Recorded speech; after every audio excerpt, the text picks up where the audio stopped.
tardes, bienvenidos a Rolling Stocks y hoy ha llegado ya el día miércoles de este 22 de marzo porque ha llegado ya el momento de Powell, ha llegado el momento de hacer malabarismos en la política monetaria, de elegir a qué se le da prioridad. Lagarde, la presidenta del BCE, lo tuvo claro la semana pasada, claro, porque su trabajo también era más fácil, ¿no? En Europa a los bancos realmente tampoco les pasaba nada, como mucho lo que pasaba, bueno, era en Suiza, con Credit Suisse, y ahí ella ni pinchaba ni cortaba realmente. Pero hoy a Powell le toca un papelón, sobre todo después de lo que dijo hace unas semanas. Vamos a intentar recuperar ese fragmento donde Jerome Powell advertía al mercado, antes de que ocurriera nada en el sector bancario, de que había que ser más agresivos porque a lo mejor la desinflación ya no estaba con nosotros. The latest economic data have come in stronger than expected, which suggests that the ultimate level of interest rates is likely to be higher than previously anticipated. If the totality of the data were to indicate that faster tightening is warranted, we'd be prepared to increase the pace of rate hikes. Bueno, pues ya lo han escuchado. Eso fue hace unas semanas, cuando la preocupación de Jerome Powell era otra que no tiene nada que ver con la que tiene hoy, 22 de marzo de 2023. La misma, bueno, esa preocupación que tenía era la misma de los últimos meses en realidad, que es la inflación.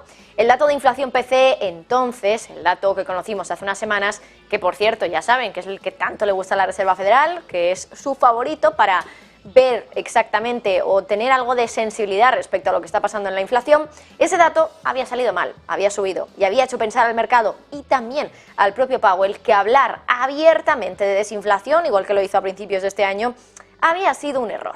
Entonces Powell corrigió rápidamente, no se esperó tampoco a ver el dato de IPC, que por cierto luego acabó saliendo bien, acabó bajando la inflación hasta el 6%, y avisó al mercado de que había que seguir subiendo los tipos y que la tasa terminal estaría por encima de lo que se había esperado en el famoso dot plot de la Fed de diciembre, cuando se dijo que ese tipo terminal podía estar entre el 5,25%, pero claro, los mercados luego de repente pensaron que con una inflación que a lo mejor no estaba tanto en esa desinflación como Powell quería o avanzó al mercado, pues había que subir más los tipos de interés. Así lo comunicó Powell, pero ahora las cosas han cambiado y mucho para la Reserva Federal en cuestión de unas pocas semanas. De repente, varios bancos han colapsado, bueno, ya lo saben, entre ellos Signature Bank, Silicon Valley Bank y ojo con First Republic Bank, que no está consiguiendo del todo lo que quiere y ahora mismo está cotizando con caídas del entorno al 7%.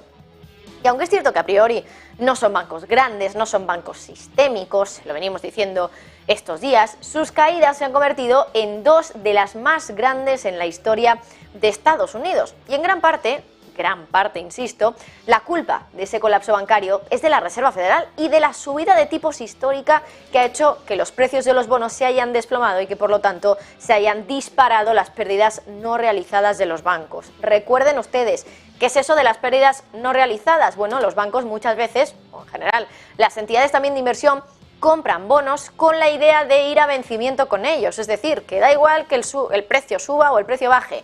Ellos lo que esperan es que la entidad no quiebre y que por lo tanto nos acabe devolviendo el principal de esos bonos, en este caso por ejemplo si miramos a los bonos del Tesoro, que el Estado de Estados Unidos no quiebre y que al final del periodo, en el vencimiento de ese bono, Estados Unidos nos devuelva todo el dinero que pusimos y nos haya ido pagando esos cupones año a año, podemos decir. Bueno, pues eso, claro, es la teoría, ¿no? Pero luego imagínense que de repente, como a Silicon Valley Bank se le van millones de depositantes, bueno, de dinero de los depositantes y claro, se queda con un agujero importante que tiene que cubrir con algo. ¿Con qué lo cubre? Bueno, tiene ahí esos bonos que pensaba mantener a vencimiento, pero puede venderlos. Claro, si los vende va a tener que asumir unas pérdidas importantísimas y eso es lo que le pasó a Silicon Valley Bank. Por eso decimos, esto ha sido una pequeña explicación para entender el papelón que tiene Powell hoy, por eso decimos que tiene ese papelón, porque con una inflación del 6%, que todavía está 3 veces por encima del objetivo de la Fed, pero con un sector bancario que tiembla ante las subidas de tipos,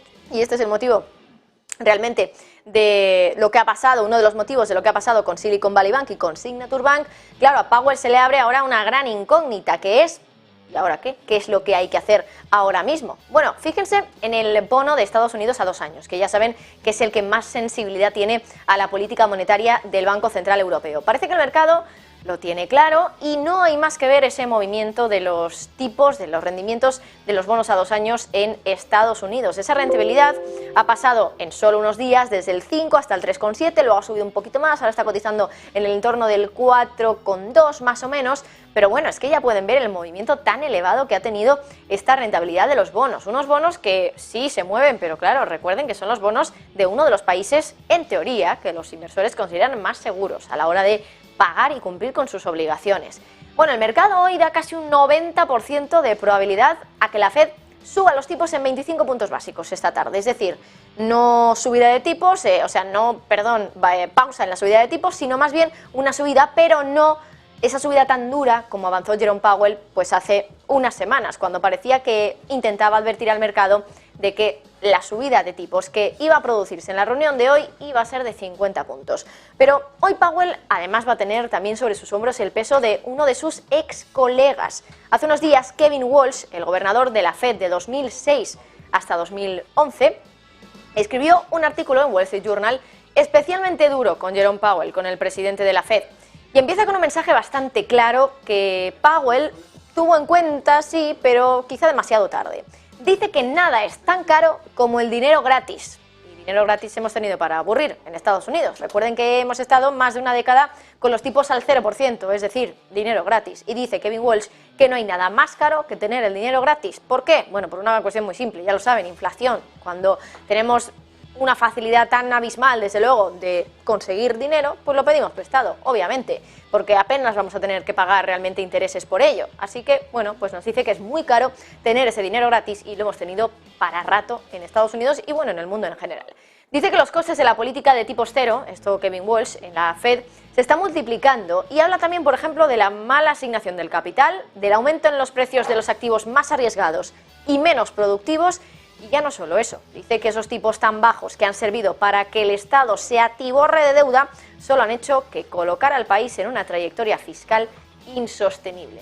Kevin Walsh también es especialmente duro al decir que esa política de postero es de los mayores errores de la política económica en casi medio siglo, y ahí pueden ver desde luego la contundencia de ese mensaje. Uno de los mayores errores en política económica en casi medio siglo, que ya es tiempo, son prácticamente 5 décadas. Bueno, también menciona el hecho de que la Fed ha subido los tipos demasiado rápido, pero claro, Walsh también insiste en lo que cree que es el nuevo régimen de la Reserva Federal a partir de ahora.